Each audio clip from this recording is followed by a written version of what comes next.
The Jeff Younger Show is on. Dedicated to my sons, James and Jude.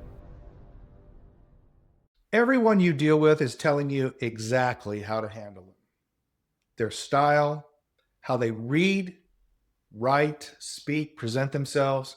It reveals what they value, what they need, and where they break.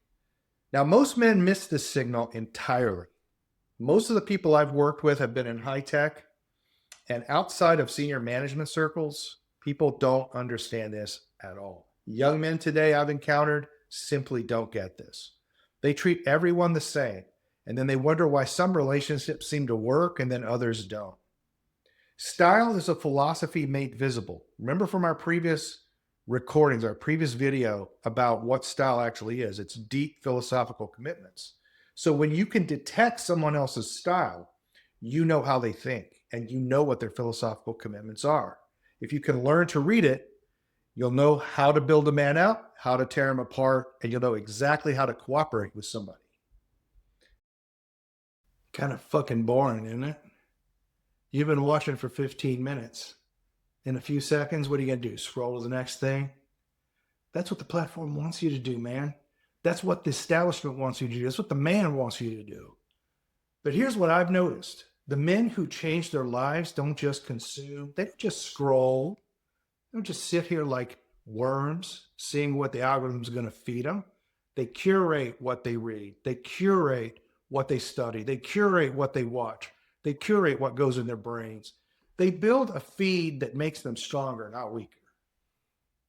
So look, subscribing is not about loyalty to me. It's about what you're choosing to see. It's about whether your information diet is building you up or numbing you out. Is it a 1 gram per pound of body weight protein diet, or is it going to be some high carb diet that's going to fatten your ass up? You decide what's in your feed. I'm just one channel, man. But if this channel has moved the needle at all for you, maybe your feed should have more of this and less of whatever else is making you fat, lazy, and stupid. So subscribe, click the bell, or just keep scrolling. Just know which one you're choosing now. Now, what does style actually reveal? Let's review this from my previous video. Style answers questions that a person doesn't even know they're being asked. What's truth? How can we know it? Do they respect you enough to present it clearly? Are they performing or producing? Every style carries commitments. And when you identify someone's style, you know what they value. It tells you how to align with them or how to destabilize them. Let's be real. Sometimes we're doing combat with other people. So what are the styles and how do you work with or against each one of these styles? Let's return to our idea about the classic style. The classic style is when the truth is presented in a set of assumptions where it's two equals communicating. The language is just a window. We don't pay attention to the language. We look through the language in order to see the truth on the other side. And the truth is assumed to be perfectly ascertainable by both parties in the conversation. How do you know someone has this tell? This kind of person is actually very easy to deal with, okay, because they're truth-oriented. What's the tell? Well, they use precise language.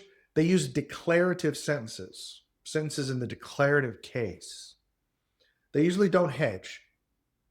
Their sentences open with the subject. They don't focus on themselves. You may not even hear them talk about themselves at all. They present the truth as something that they're showing you. They don't argue for something. They're just showing you something. All right? If you want to cooperate with somebody with that mentality, just give him clear information and straight answers. Don't waste his time with feelings or process. Match his precision. He'll respect your competence, and he'll despise posturing. So just give him, pretend with him that everything is clear and simple as the truth. Okay. But if you want to hinder somebody like this, if the person like this is a stumbling block for you, start introducing uncertainty. Classic style requires that the truth is ascertainable by both parties equally. If you can show that the situation is more ambiguous or that such a truth is not obtainable, his credibility is going to crumble. And he really has no fallback position after that. Now, what about plain style? Plain style is, remember from our previous video, plain style is really about folk wisdom. You could think of it as proverbs or the kind of things you'd find in an almanac, right? It's no pretensions. Everything is stripped down to just something that's helpful for you, right? The tell is they'll appeal to common sense all the time. They'll say things like, well, everybody knows this, or they rely a lot on cliches. Apple a day keeps the doctor away. A bird in the hand's worth two in the bush. They use cliches like this. They're usually deliberately simple language, maybe even oversimplified. And they can become very uncomfortable if you bring up issues around expertise or hierarchy. They're not the kind of people that want to weigh data or weigh analysis. They don't do analysis, right? If you want to cooperate with someone like that, then frame your points as obvious shared wisdom. Say things like, hey, you already know this, but ... Don't pull rank or display sophistication, right? Just make him feel like you're just both regular guys talking about the same old things that everybody else knows. You're not special, right? The mental image that I have when I deal with people like this is that we're just two farmers leaning on a fence post, jawboning about what's going on today. Okay, that's your mental model. But if you want to hinder somebody like this, if they become an obstacle to you and you need to hinder what they're doing, what you want to do is introduce complexity of the real situation. They're trying to oversimplify. So bring in the complexity. They're not going to be able to dismiss that. And when the problem is genuinely hard, common sense is probably going to fail, right? If you've done any statistics, trying to explain power laws to people who are used to just dealing with averages is virtually impossible. There's complexities there, and their whole theory falls apart when you bring this stuff up. So you force nuance, and you're going to watch this guy flounder. All right. What about practical style? Practical style is, recall from our previous video, practical style is when you want to get something done. The assumption between the two people discussing is that one is above the other.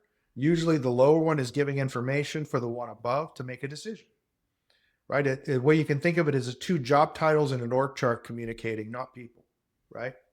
So it's really information oriented. How do you notice that somebody is using this kind of style? First of all, they'll probably be using PowerPoint. I hate PowerPoint, which tells you that I don't communicate in this style easily. They'll use bullet points all the time. They bring everything down to a bottom line. Basically, everything they talk about is basically a summary of whatever is really going on.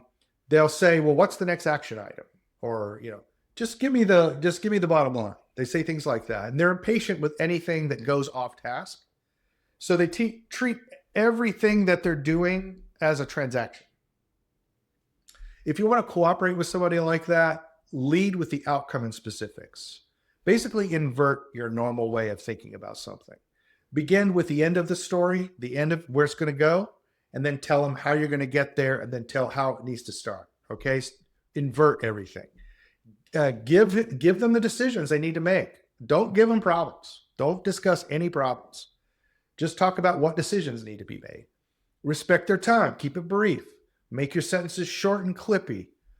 Basically think like you're talking in executive summaries, not the full thing, not the full report. Okay. Now, what if you're faced with somebody that you have to deal with that's maybe an enemy or an obstacle for you that communicates in the practical style?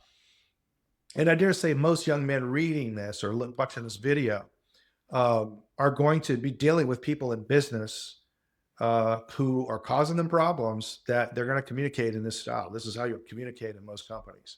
Here's how you hinder a person like this. First of all, force the should we question.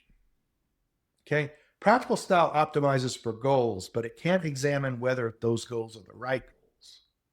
So demand justification for the goals themselves. And you'll see that these guys will just crumple like paper. Romantic style. You don't see this as often in business, right? But recall that romantic style, the subject of the communication is the inner life of the person speaking. They're speaking about their own inner life and exposing it to you, right? The tell for this is that there's just constant self-references. For me personally, I feel the following, right? oh, I feel like this when you say that, that kind of stuff where they turn every conversation into their own experience. They're treating feelings as a kind of evidence.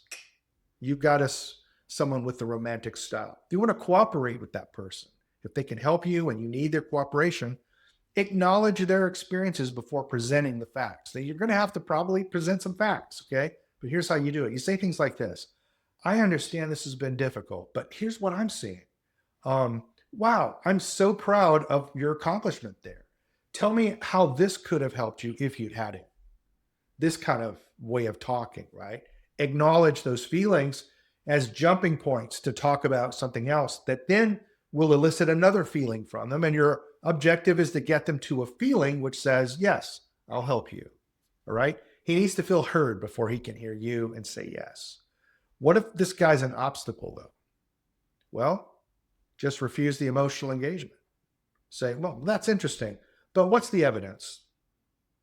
See how we just dismiss the feelings? Romantic style can't persuade anyone that won't accept feelings as evidence. So demand facts. It's so simple. What about contemplative style? Remember, contemplative style is the style of thinking that you see in essays. It's actually my natural way of thinking.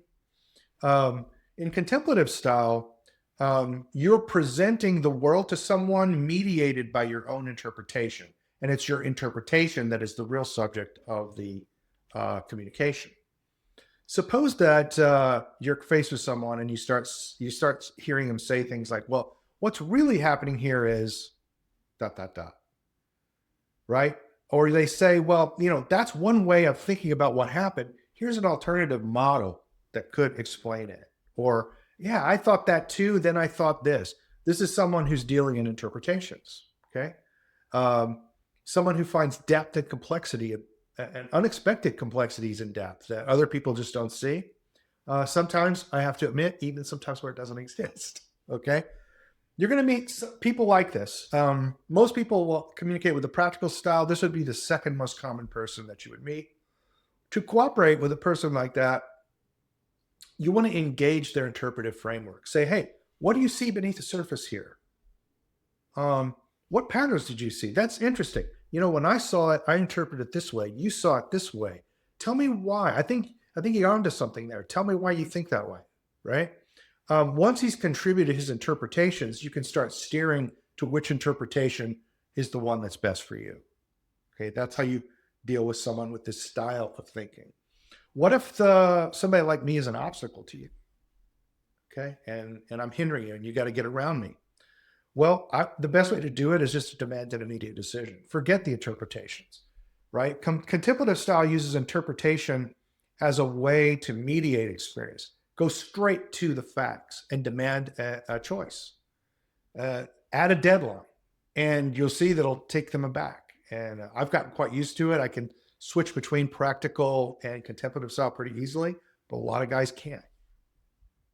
Occasionally, you'll meet people with prophetic style, and you meet them in surprising places. Prophetic style is associated with the, person who claims transcendental knowledge, like prophets. But a lot of times you'll deal with experts with knowledge that you don't even have any mechanism to even evaluate the claims of this expert. If you were talking to someone who is an expert in the theory of quantum gravity, anything about physics, you just don't have any relationship to what they do. Basically, they're giving you a prophecy, okay? The tell for this is that they will speak for the discipline. They'll say, well, physicists like me say this, right? They speak for history, science, the people, tradition. They'll say things like, well, research shows or studies prove, but he's the spokesman for all of them, right? The sources can sometimes stay vague. But with real experts, maybe they're not, right? But one thing they do is they claim authority that you can't check. You can't verify it because you don't have the expertise.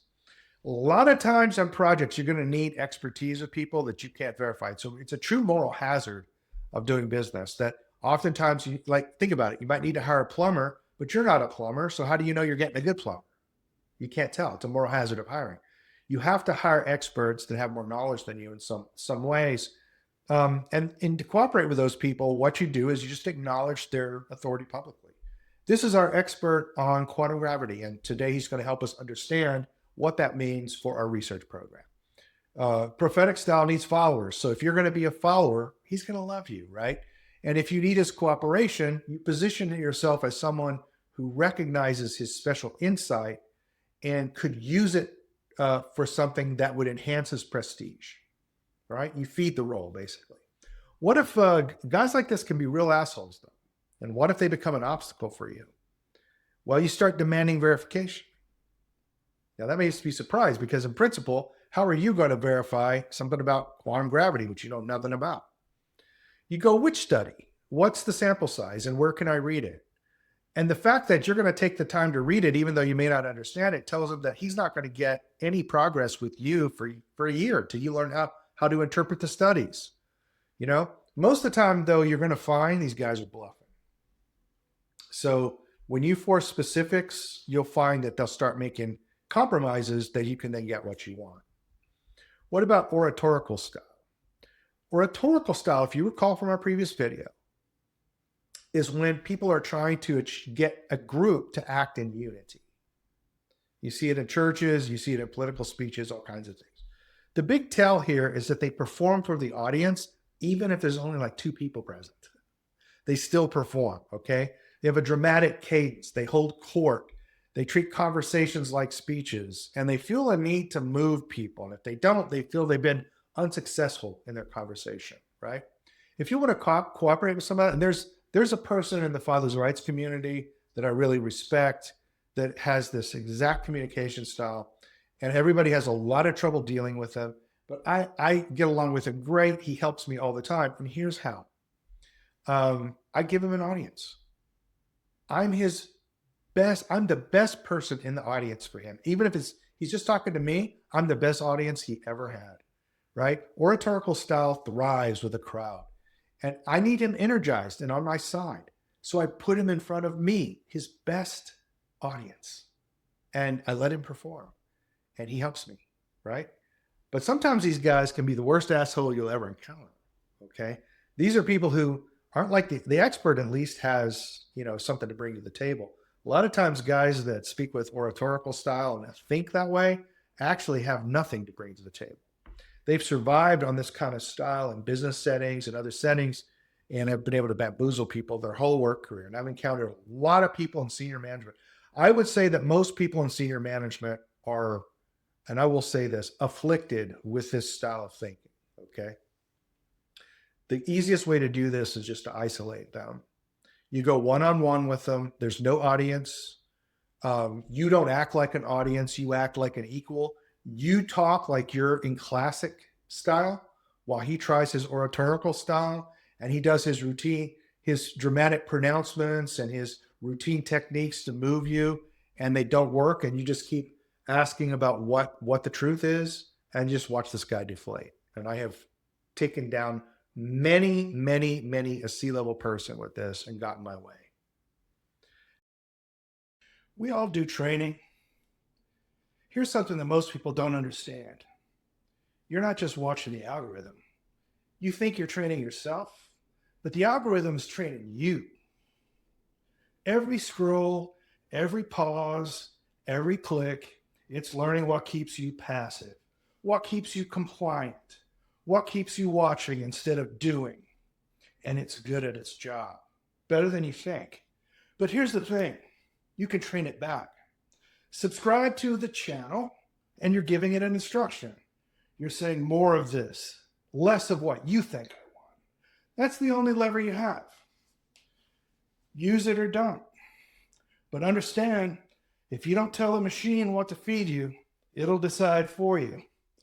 And it won't decide based on what makes you stronger, like this thing, but on what makes the algorithm richer. How can you identify these styles quickly, though? Like I gave you the tells, but they're kind of vague.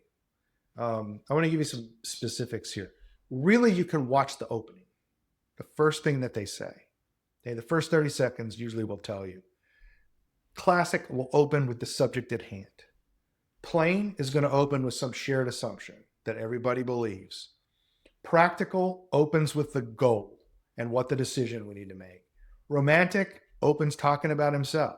Contemplative is going to open with a puzzle or a difficulty or some issue that needs to be solved. Prophetic will open with authority or credentials, and oratorial is going to open with drama. And once you've identified the style, which you'll know in 30 seconds, I just gave you the game plan to know what they value. And once you know the values, you know how to align with them or attack them. I gave you the game plans for that. Okay? So here's the bottom line. Style is nothing more or less than a person's philosophy made visible. Every man you deal with is broadcasting what he values and where he's vulnerable. Read the signal. If you need to build with him, align with what his style values. If you need to break with him, attack where his style has no answer. Now, most men never learn this. They just stumble through relationships wondering why some people I can work with and some people I can't. Some people I can get things from, some people I can't. I can cooperate with these people I can't. Hey, I just told you why, and now you know what to do about it. So get off YouTube and go repair your relationships. Get off YouTube and go figure out a way to get that obstacle out of your way so you can get that raise or you can get that job or you can get that project. Let's go. Do the work. The Jeff Younger Show, signing off.